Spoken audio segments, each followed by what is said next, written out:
Hey everyone, been a minute. Time's really gotten away from me, which is kind of a good thing. But the record I want to talk about today is a record that I've really thought about ever since I started doing these.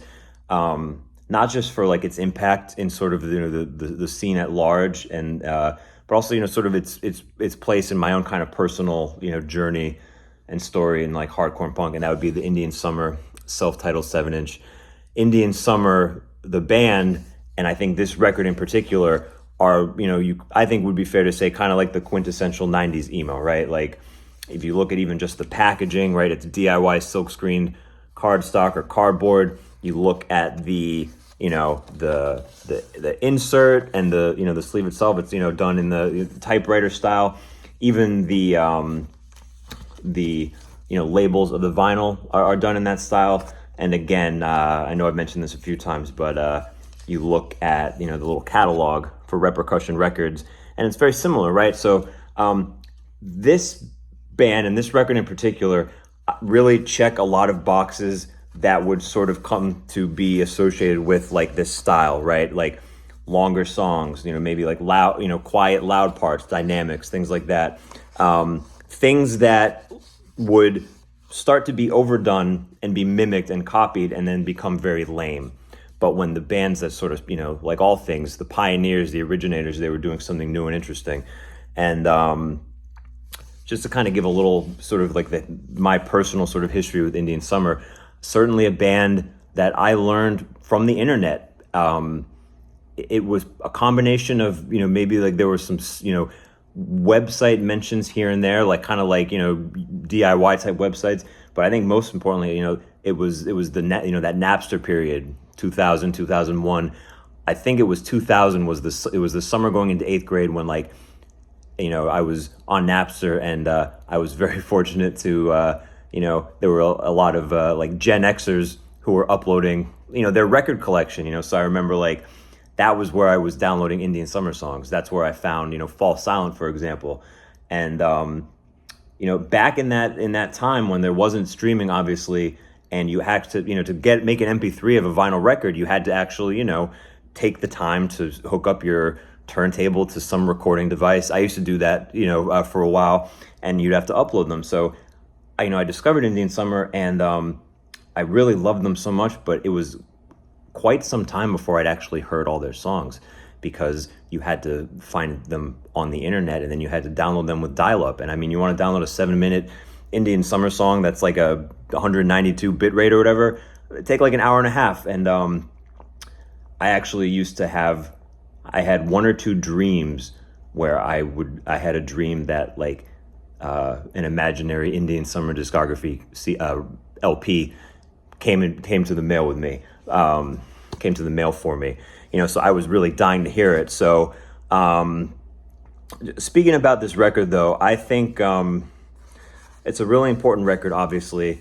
I think in the when they did that discography CD in the mid 2000s, and again for the Numero reissue LP discography, which is worth checking out for the incredible liner notes. But but they refer to like they were a punk band that was listening to like the DC bands. But they're also listening to Slint.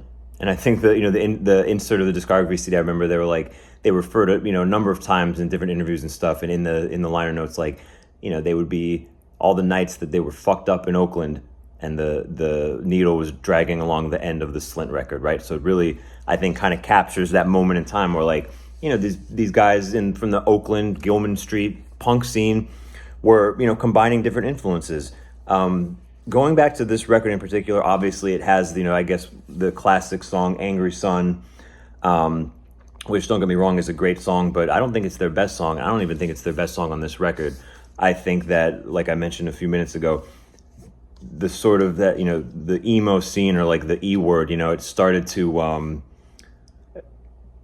people heard it, the 7-minute "Angry Sun," and with the spoken vocals and the quiet loud, and it just became kind of an overused trope. And what I think is actually a better representation of the sound of that like early mid 90s emo is actually the A side, especially the song "Millimeter," which is just like 3 minutes of extremely abrasive, very like it's distorted, it's loud, it's very much like hardcore punk. And you even in these videos, people have heard me refer to like, hardcore that sounds like, mean or hard. And I think like, some of these bands, it's not, certainly not hard, maybe not mean, but a little mischievous. You know what I mean? A little like, kind of in your face in that way. And I just think this is sort of a standout in my collection because of the sort of historical document that this band is, and that this record is, and that the Repercussion label is.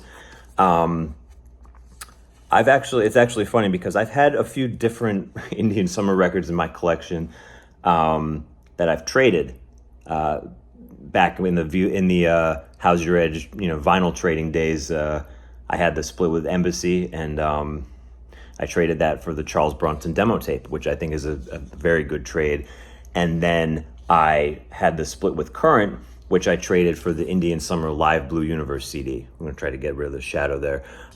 This is my favorite live record. I think that this is actually some of the best Indian Summer recordings, recorded live on KZSU Wednesday Night Live. It's really funny because even in those early file sharing days where even the studio songs were really hard to find, the live Blue Universe songs were even harder. And I knew that there was a 12-minute version of Angry Sun, and I just could not find it. And I don't remember how it happened, but at some point, I was a freshman in high school.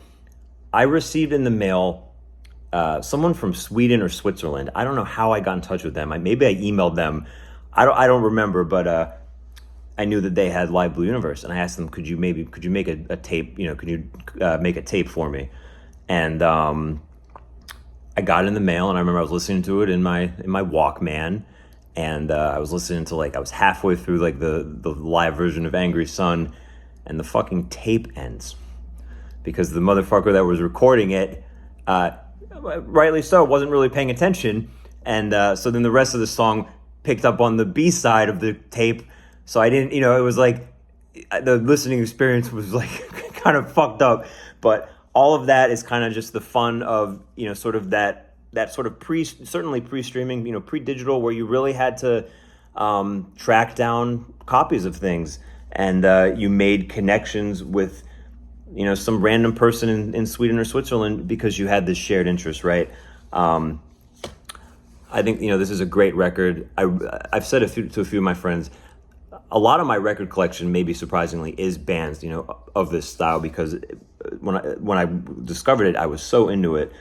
It kind of fell out of fashion for me for a while. I really wasn't listening to it. And then a few years back, I kind of revisited it, and I realized it is really great stuff. And, one thing I would caution for everybody is, Indian Summer's great, but when you're thinking, 90s emo or whatever, it goes well beyond Indian Summer. You can even just look at a label like Ebullition, there were so many incredible bands, and they were all different. And I know I mentioned this when I was talking about that Autumn record, but 1993, quote unquote emo in California, very different from what was happening in the West Coast or on the East Coast. And even within California, the Oakland Gilman scene of Indian Summer was very different from the weird, San Diego Gravity Records scene. So I think as much as, we want to look to Indian Summer, it's also bands Ordination of Aaron, who Indian Summer did a split with, right? They were out of Kalamazoo. Bands like Policy of Three, Julia, again, the evolution bands like Portraits of Past, who inexplicably are playing in Boston at the end of August, which is just I think I was talking to a friend about this, but everybody's kind of turning 50, and they're like, what if we played a couple shows, But anyway, I'm going to have to edit this down, but I think that this is such a landmark record. And I guess the final thing I'll say is what I like about this record and a lot of other records from these kind of bands is they jammed a ton of music into a 7-inch format. There's 15 minutes of music here. I mean, it's just they squeeze it all in. And I remember reading years ago, someone made the analogy that a vinyl, the sound wave of a vinyl record depends on maybe the audio fidelity, but certainly the bass. And he made the analogy of a picture a boat going down a river, and the parts that have more bass, the river bank, the river gets wider, and that's why you have like rap and dance music was always on a 12-inch format. But this is, you look at this record and it's like a 15-minute 7-inch. That's longer than some bands' LPs, So anyway, peace.